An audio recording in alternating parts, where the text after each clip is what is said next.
Pranvera e vitit 1921 nuk solli shpresë për shqiptarët e Kosovës.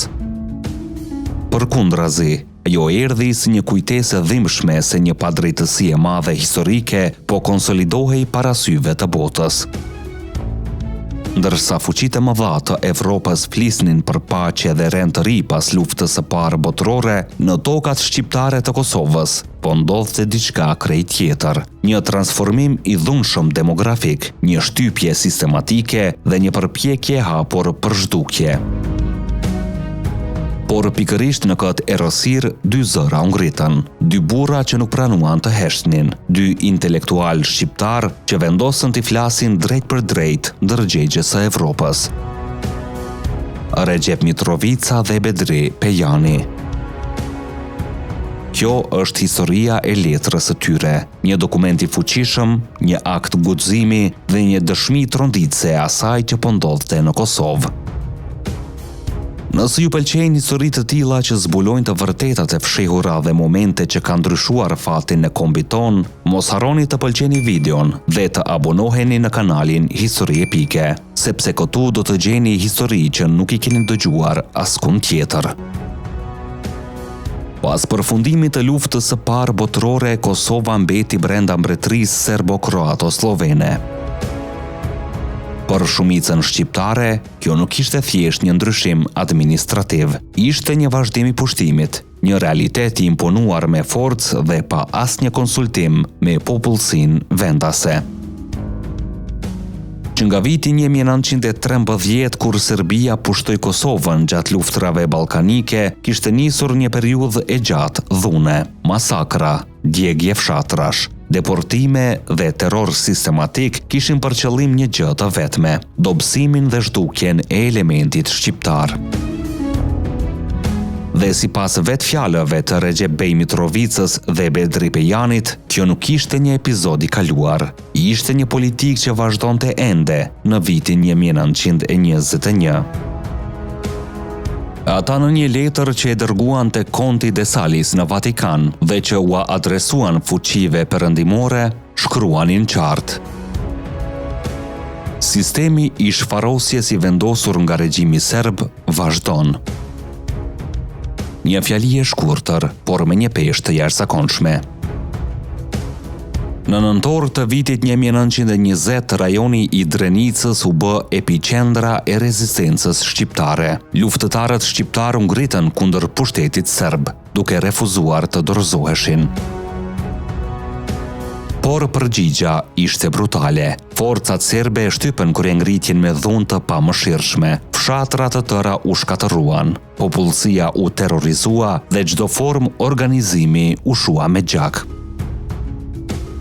Pas kësaj, rezistenca shqiptare u dobësua ndjeshëm, dhe pikërisht në këtë moment kur shqiptarët ishin të lodhur dhe të raskapitur, nisi faza e dytë e planit, kolonizimi. Qeveria e Beogradit miratoi një politikë të qartë, kolonizimin e tokave shqiptare me popullsi slave. Ky nuk ishte një proces i rastësishëm, ishte i organizuar, i planifikuar dhe i mbështetur nga shteti. Tokat që u përkisnin shqiptarëve shpesh të marra nga periudha osmane ose të konfiskuara gjatë kryengritjeve u shpërndaheshin kolonëve serb dhe malazez. Mitrovica dhe Pejani përmendnin konkretisht zonat: Podguri të Pejes, Drenicën, zonën përgjatë Hekurudhës, Mitrovic, Shkup. Brenda vetëm 6 muajsh, këto rajone nisën të ndryshonin përbërjen e tyre etnike, dhe kjo nuk ishte vetëm një çështje demografike, ishte një luftë për identitetin. Letra e vitit 1921 e përshkruan qartë strategjinë serbe. Nga njëra anë, presion për emigrim dhe shfarosje, nga ana tjetër, vendosje të kolonëve të rinj. Një balancë e qëllimshme për të ndryshuar strukturën e popullsisë. Një nga instrumentet më cinike ishte një amnisti e shpallur nga qeveria serbe. Në pamje të parë, ajo dukej si një mundësi për falje për kryengritësit shqiptar, por në realitet ishte një kurth. Sipas dekretit, kuriengritësit duhet të dorëzoheshin brenda një afati të caktuar. Nëse nuk dorëzoheshin, familjet e tyre do të internoheshin, shtëpitë do të shkatërroheshin, pasuria do të konfiskohej. Mitrovica dhe Pejani e quajnë këtë amnisti absurde, sepse sipas tyre, ngjarjet për të cilat shqiptarët akuzoheshin kishin ndodhur pas vendosjes së ligjit për të cilin po amnistoheshin. Pra në thelb, ishte një justifikim ligjor për represion. Letra nuk ndalet vetëm te Kosova, ajo prek edhe një çështje më të gjerë. Territoret shqiptare që ju dhan Malit të Zi dhe më pas u përfshin në shtetin serb. Rajone si Ulqini, Tivari, Tuzi, Hoti, Gruda, Gucia, Rozhaja, Peja e Gjakova. Sipas autorëve, ishin toka shqiptare të shkëputura padrejtësisht. Ata ngrejnë një pyetje të fortë: kujt duhet i takojnë këto rajone, nëse aneksimi serb bëhet përfundimtar? Kjo nuk ishte vetëm një pyetje politike, ishte një thirrje për drejtësi. Mitrovica dhe Pejani nuk flasin vetëm për Kosovën. Ata paralajmërojnë për një rrezik më të madh, vetë Shqipërinë. Nëse kufijtë e Shqipërisë do të vendoseshin pranë zonave të trazirave dhe konfliktit, atëherë stabiliteti i shtetit shqiptar do të rrezikohej seriozisht. Në një kohë kur Shqipëria sapo kishte dalë nga një periudhë e vështirë dhe po përpiqej të konsolidohej si shtet i pavarur, çdo destabilizim i jashtëm mund të ishte fatal. Autorët e letrës e lidhnin këtë situatë me një ideologji më të gjerë, panslavizmin. Sipas tyre, zgjerimi i Serbisë dhe Malit të Zi në territore shqiptare nuk ishte thjesht çështje kufish, por pjesë e një projekti ideologjik për dominimin slav në Ballkan. Ata përmendin se kjo politik kishte quar në shkatërimin pothuajse të plotë të disa rajoneve shqiptare në vitin 1919 dhe në konfliktet e përgjakshme të vitit 1920. Letra ju drejtua një figure të rëndësishme diplomatike në Vatikan, kontit De Salis, me shpresën se do të arrinte tek fuqitë perëndimore. Por kjo nuk ishte një kërkesë e zakonshme për ndihmë. Ishte një apel moral, një përpjekje për t'i treguar Evropës se çfarë po ndodhte në Kosovë, një përpjekje për të thënë: ne po zhdukemi dhe ju po shikoni.